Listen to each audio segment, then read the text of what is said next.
अगर आप चाहते हैं जवाहरलाल रसीला एंटरटेनमेंट का ऑडियो वीडियो सबसे पहले आप तक पहुंचे तो हमारे चैनल को सब्सक्राइब करें और साथ ही साथ बेल आइकन के बटन को जरूर दबाएं।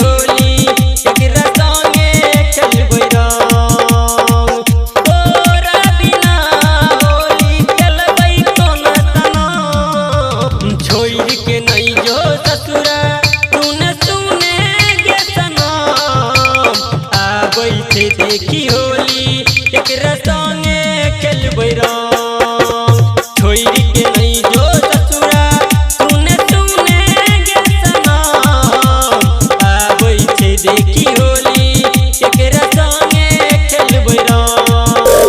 डीजे चंदेश्वर पंडित प्रास जाऊ डीजे चंदेश्वर पंडित प्रास जाऊ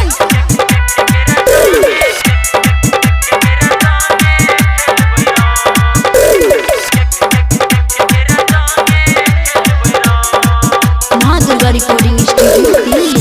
वादा केने रहियै राबै होली में दुनु गोरा खेलबै जाके मधुबन टोली में। अहाँ भूल जेबै होली में कोना रहबै हम, अहाँ भूल जेबै होली में कोना रहबै हम, अहाँ बिना कोना खेलबै बाल्टीने से रंगे रंग।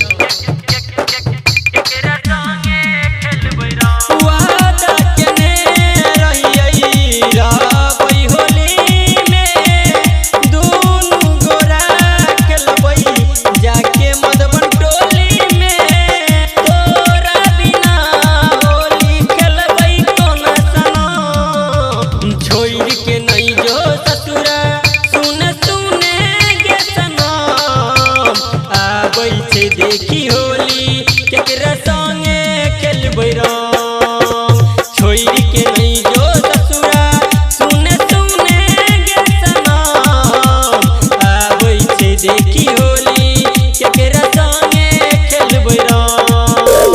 डीजे चंदेश्वर पंडित प्रास जाऊ डीजे चंदेश्वर पंडित प्रास जाऊ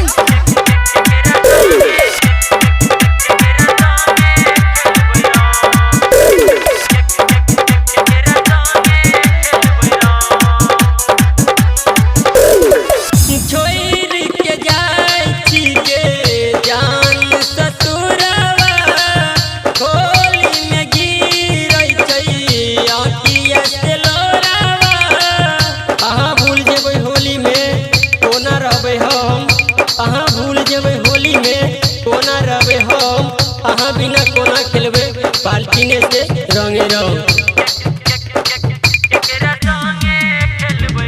वादा केने रहियै राबै होली में दुनु गोरा खेलबै जाके मधुबन टोली में।